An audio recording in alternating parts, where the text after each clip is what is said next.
The last bench boy. कक्षा 11 सी में आखिरी बेंच पर एक लड़का बैठता था, रेयान। वह बहुत कम बोलता था। किसी से दोस्ती नहीं, कोई ग्रुप नहीं। लोग सोचते थे कि वह शर्मीला है, पर असल में कारण कुछ और था। वह जानता था कोई भी उसे सच में समझेगा नहीं। उसके पिता ड्राइवर थे, मां नर्स। घर में पैसे कम, लेकिन उम्मीदें बहुत ज्यादा।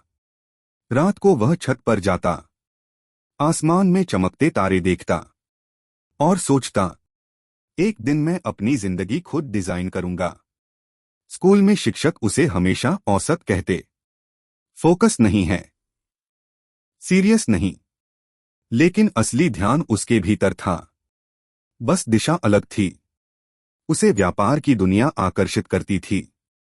वह लंच ब्रेक में चुपचाप व्यापारियों की कहानियां, मार्केटिंग और स्टार्टअप्स पर वीडियो और आर्टिकल पढ़ता। एक दिन विद्यालय ने व्यावसायिक आइडिया प्रतियोगिता की घोषणा की। कक्षा में शोर मच गया।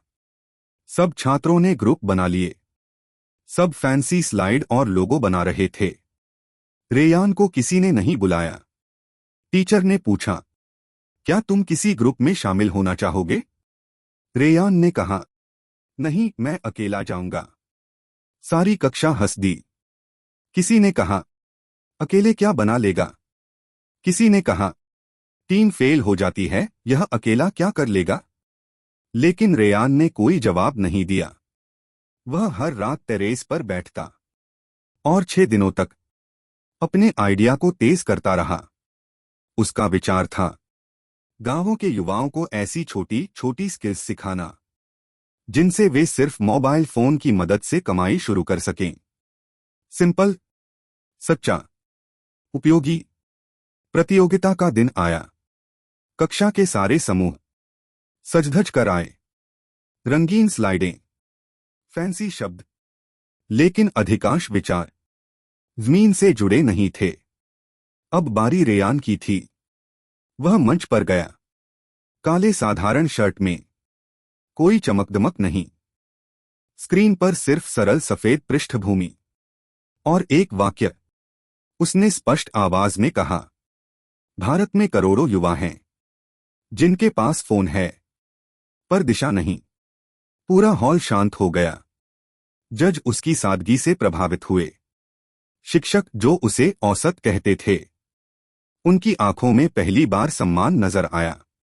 परिणाम आया, रेयान सोलो विनर। कक्षा स्तब्ध। उसकी टीचर उसके पास आई और धीरे से बोली, तुम सिर्फ समझदार नहीं, तुम दूरदर्शी हो।